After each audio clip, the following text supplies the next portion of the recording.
and welcome to this introduction to the Kindergarten Readiness portion of the Kansans Star Recognition Program. My name is Amanda Petersen, and I'm the Director of Early Childhood at the Kansas State Department of Education.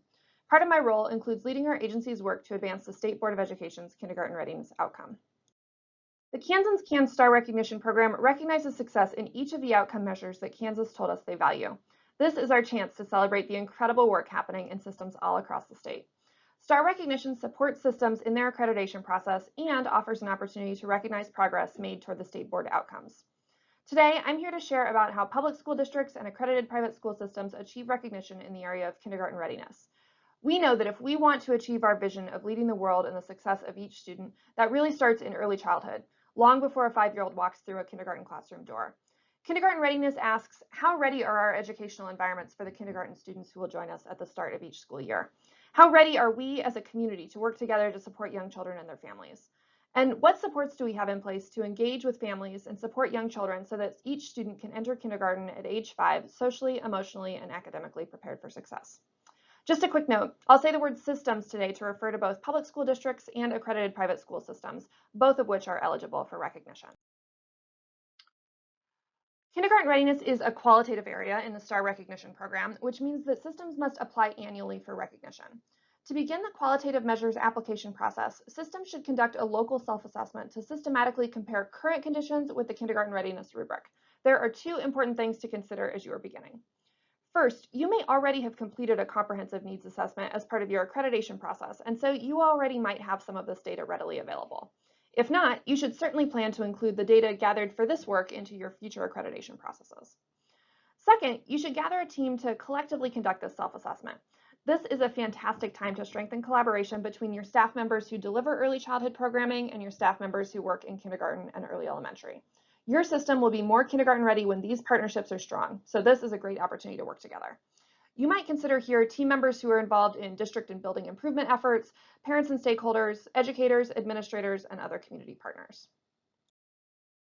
The first thing that you'll see for each qualitative rubric is a Qualifiers section. This is important, so you'll want to make sure that you pay attention to it.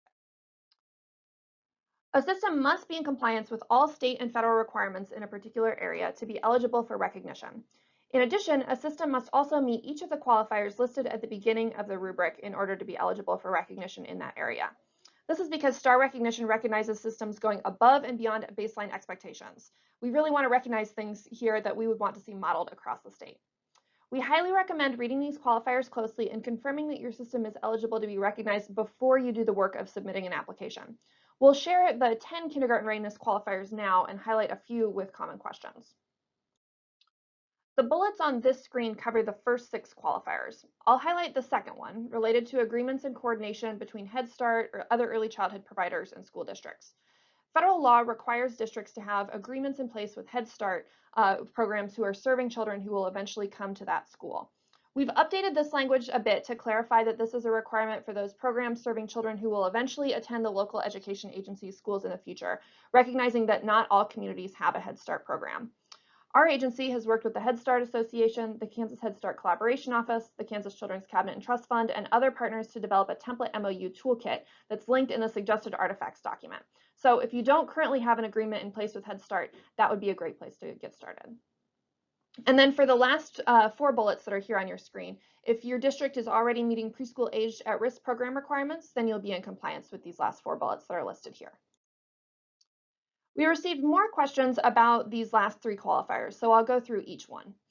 The first bullet refers to the extent to which preschool students with disabilities are educated alongside their non-disabled peers. Particularly as our state and your system expand your preschool opportunities, ensuring that we're meeting our state performance plan targets in the area of early childhood least restrictive environment is very important. Districts can look up their state performance plan public report for Indicator 6 by visiting datacentral.ksde.org and selecting Special Education Reports, and then looking at Indicator 6. Julie Rand is our agency's early childhood special education consultant, and she is a terrific resource to help you understand and improve your data in this area. I will note that in this process, some districts have identified errors in previous data reporting. If you can demonstrate that corrected data reporting will allow you to meet this target moving forward, you may upload that explanation to your application, and we'd be happy to consider it. The second bullet here refers to your system's kindergarten readiness. We expect that regular kindergarten classrooms are ready to meet the needs of all incoming kindergartners, recognizing that there is a wide range in terms of young children's development as they enter kindergarten. Especially as we continue to focus on kindergarten readiness as a state, we do want to make very clear that all children who are 5 years old on or before August 31st should be welcomed into a systems kindergarten and not segregated into extra year or separate programs. The third bullet point here refers to the Kindergarten Readiness Snapshot, the Ages and Stages Questionnaires, or ASQ.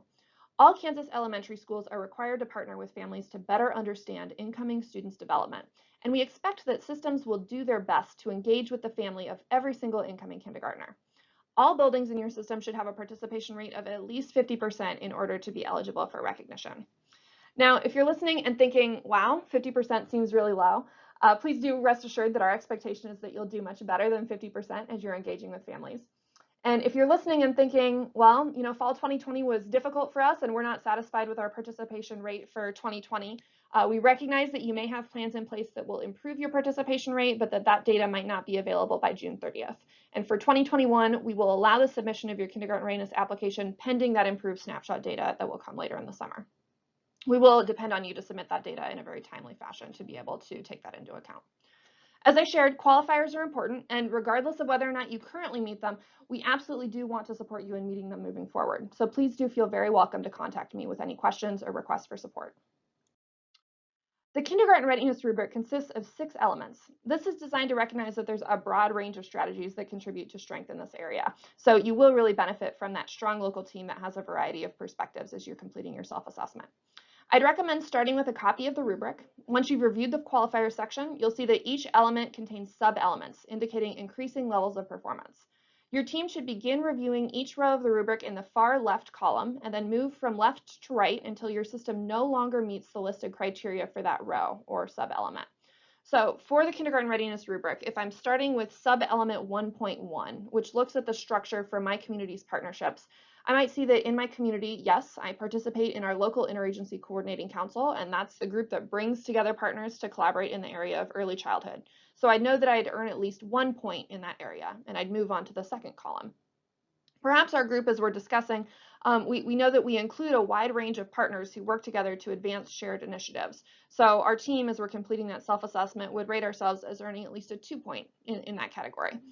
However, when we get to the third column, we're not really sure yet that our early childhood community collaboration uses data to inform our decisions and drive our work forward. So for this sub-element, we'd settle on a self-assessment rating of 2 points. The team should work through these rubrics, selecting the sub-element that best matches their district's performance in each area. As your team is completing the rubric, it's a smart idea to be considering as you go what artifacts can support the team's self-assessments in each area. So let's talk more about the role of artifacts now. Artifacts provide the evidence that systems should earn the points associated with each item on the rubric. These artifacts might take the form of documentation or outcomes analysis.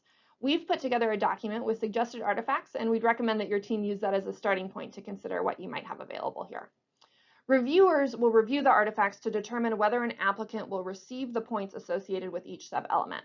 We do have a few lessons learned from our first year of STAR recognition applications.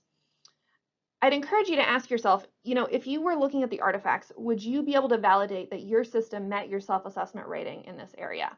This is a good place to be selective. A quality artifact with a clear explanation of how it demonstrates that you meet the self-assessment is probably much stronger than a whole bunch of files that don't have a clear connection to the item.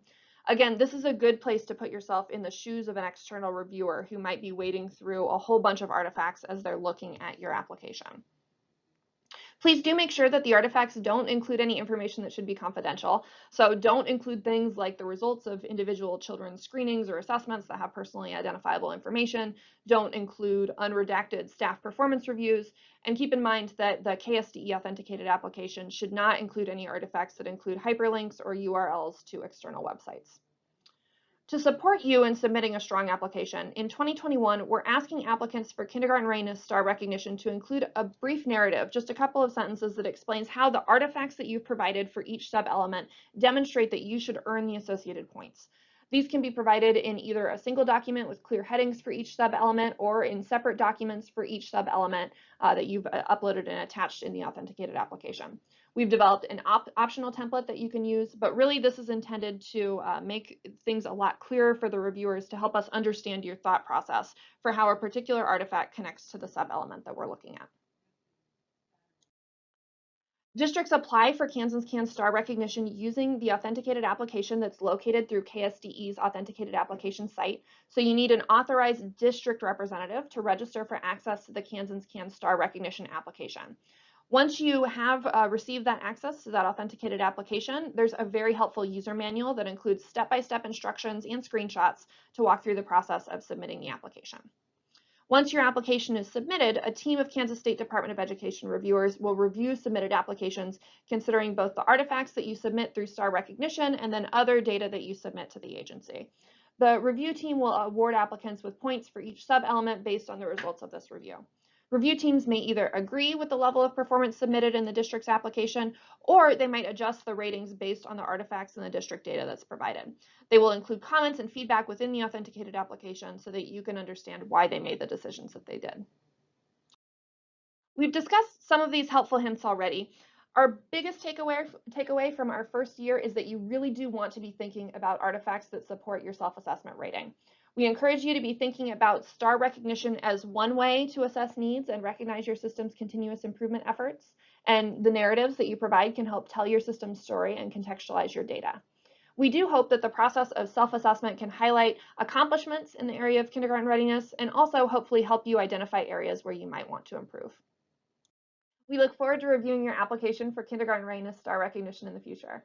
Don't hesitate to be in touch with me, Amanda Petersen. If you have questions about the Kindergarten Readiness rubric or artifacts, email is the best way to reach me. I'm apetersen@ksde.org. Myron Melton is the KISA coordinator for our agency, and he can answer any of your overall STAR recognition questions. Thanks so much.